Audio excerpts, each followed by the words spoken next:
সিরিয়ার president Bashar আল আসাদের পতনের পর মধ্যপ্রাচ্যে নতুন মেরুকরণ শুরু হয়েছে। আসাদ সরকারের গুরুত্বপূর্ণ শক্তির জায়গা হিসেবে বিবেচনা করা হতো রাশিয়াকে, ইরান এবং লেবাননকে। কিন্তু 2023 সালের অক্টোবরে ফিলিস্তিনিরা ইসরায়েলে হামলা চালালে গাজা যুদ্ধের সূচনা হয়, যা পরবর্তীতে লেবাননেও ছড়িয়ে পড়ে। এই যুদ্ধে যুক্তরাষ্ট্র ইসরায়েলকে অস্ত্র দিয়ে গাজা ও লেবাননের সহিংসতা বাড়িয়ে তোলে।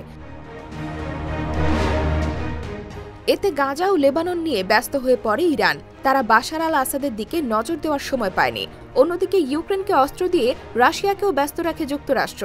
এতে রুশ বাহিনীও তাদের যুদ্ধের কারণে আসাদের দিকে মনোযোগ দিতে পারেনি। এই সুযোগে আসাদ সরকারের পতন হয়ে যায়। আসাদের পতনের কারণে একদিকে ইরান ও লেবাননের সমন্বয় বড় ধাক্কা খেয়েছে, অন্যদিকে সিরিয়ার রুশ বাহিনীর ব্যর্থতা ফুটে উঠেছে। এই অবস্থায় সিরিয়া থেকে লেজ গুটিয়ে পালাচ্ছে রুশ বাহিনী।